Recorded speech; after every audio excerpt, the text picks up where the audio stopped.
Hello guys, welcome to फिल्मी मंत्रा। मैं हूँ राकेश और आज हमारे साथ संध्या शेट्टी जी है। बहुत ही ब्यूटीफुल है। मैम, सबसे पहले तो ऑडियंस को बताइए कि आज का जो फोटोशूट है उसके बारे में थोड़ा कुछ हमारी ऑडियंस को बताइए, किस तरह का फोटोशूट होने वाला है और क्या कुछ होने वाला है। हाय सभी को मेरा नमस्कार। Big hello.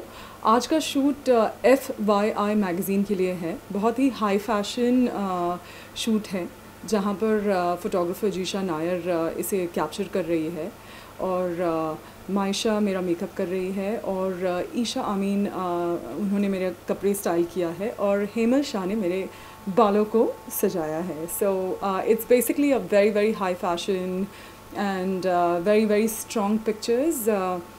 We've got a lot of straight lines with tassels, बहुत सारे colors और makeup में हमने बहुत subtle experiment किया है और hope so that we get some really nice pictures. अच्छा, मिस इंडिया बनने के बाद बहुत सारी मैगजीन के लिए शूट किया होगा, लेकिन फर्स्ट फोटोशूट की ऐसी कोई मेमोरी जो आप हमारे ऑडियंस के साथ शेयर करना चाहें? कितनी नर्वसनेस थी? नहीं, मुझे एक्चुअली कैमरा से मुझे लगता है मुझे पहले से ही बहुत ज़्यादा प्यार है and in front of the camera I have never been nervous right from childhood. I think stage performance in camera is my first love, तो मुझे उसमें नर्वसनेस नहीं होती है। जी हाँ, कभी कभी कोई गुफ अप्स होते हैं जहाँ पर इधर आपके कपड़ों में माल फंक्शन हो जाता है या those kind of things are something that we have to take care. Otherwise in front of camera I just love it. Right, जैसे आपने कहा कि बहुत सारे फैशन में बहुत सारे गुफ अप्स हो जाते हैं, तो आपकी फ़ैशन की जर्नी कैसे स्टार्ट हुई और आपने कैसे मतलब सोचा कि मैं फ़ैशन इंडस्ट्री में आऊँगी, क्योंकि आपने कहा कि आपको कैमरा से भी बहुत ज़्यादा प्यार है। मैंने कभी भी नहीं सोचा था कि मैं मॉडल बनूंगी। करियर ऑप्शन जो मेरा फर्स्ट चॉइस था वो मुझे आर्मी में जाना था। Second option as a lawyer मुझे अपना करियर परसीव करना था, but fortunately or unfortunately your fate just takes a turn to the right journey और मुझे मिस इंडिया के बाद एज अ फैशन मॉडल फिर मैंने बहुत सारी जगह पर कंपेयरिंग किया है। डिस्कवरी चैनल में मैंने ट्रैवल होस्ट करके शोज़ किए हैं, फिर फिल्म की जर्नी शुरू हो गई है अब तो। सो और of course as a martial art karate something that I passionately compete for my country. तो I think it's something that as a journey life में ये सब होता गया और मैंने सिर्फ उसे एंजॉय किया है। राइट, अभी रिसेंटली आप कजाकिस्तान भी जाने वाली है कराटे को लेकर, तो उसके बारे में थोड़ा हमारी ऑडियंस को बताइए। मैं इंडिया को रिप्रेजेंट करती हूँ कराटे में और after winning the national gold इस बार I'm being selected to represent India at the Asian Championship at Kazakhstan and I'm very proud। और मैं हर जगह पर ये कहती हूँ कि women power is very very important और हमें सबको सेल्फ डिफेंस पे बहुत ध्यान देना चाहिए।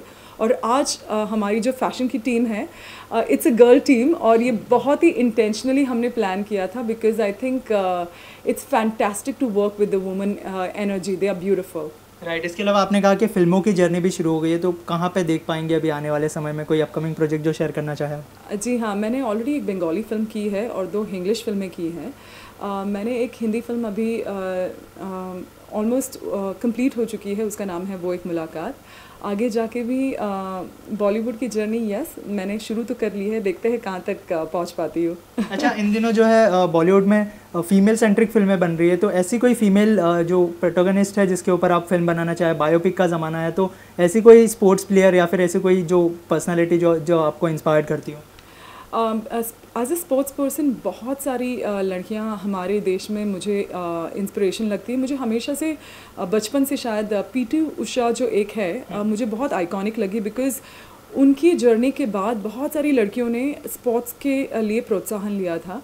उसके अलावा मैं खुद आगे जाकर एक किताब लिखना चाहती हूँ बिकॉज़ मेरी भी स्पोर्ट्स की जर्नी बहुत ही अमेजिंग रही है because as a model and actor लोग लड़कियों को बहुत अलग परसीव करते हैं और जब एज अ कराटे फाइटर जब मैं जाती हूँ रिंग में तो I think the contrast of the career something that is very interesting और मुझे वो प्रोजेक्ट करना ऐसा लगता है कि एज अ वुमन मुझे लोगों को बताना चाहिए कि we are multifaceted, we are very powerful, not just pretty and intelligent. So I think that needs to be coming out in future too. Right, जैसे आपने कहा कि बुक लिखने वाली है आप एक, तो बुक का टाइटल क्या होने वाला है, कुछ सोचा है इस बारे में? क्योंकि वुमेन पावर के ऊपर है, तो कोई टाइटल अगर एक्सक्लूसिवली हमें बताना चाहें। जी नहीं, अभी तो फ़िलहाल मैंने कुछ टाइटल नहीं सोचा है, बट मैंने ऑलरेडी उसका जो कहते हैं प्रेपरेशन है, प्री प्रोडक्शन लिखने का जो जर्नी है वो शुरू हो चुका है, और शायद साल के एंड में शायद वो पूरी तरह से तैयार होगा शायद। राइट, इसके अलावा रेनी सीजन आ चुका है, तो कौन सी स्टाइल स्टेटमेंट को फॉलो करती है, ऐसी कोई टिप है जो आप हमारी ऑडियंस को देना चाहें?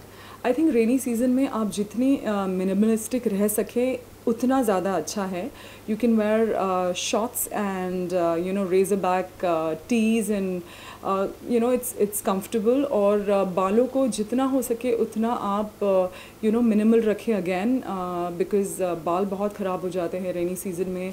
इवन आपके जो फुटवेयर है आपको बहुत सोच समझ के पहनना चाहिए। तो मुझे लगता है कि मिनिमल ड्रेसिंग और minimal makeup during rainy season is the best, and I always say be yourself and be comfortable. That's the best fashion that you can have. Right, तो जाते जाते ऑडियंस को कोई मैसेज देना चाहेंगे आने वाले समय में, क्या कुछ होने वाला है उनके लिए सरप्राइज? मुझे लगता है इंडियन ऑडियंस को सिर्फ एक ही मैसेज देना चाहिए, that you know be happy and live for the moment, because हमें नहीं पता कल इंडिया में क्या होने वाला है। So you know just be happy today. Right, तो गाइज ये थी संध्या हमारे साथ। You guys please like share subscribe फिल्मी मंत्रा। Thank you.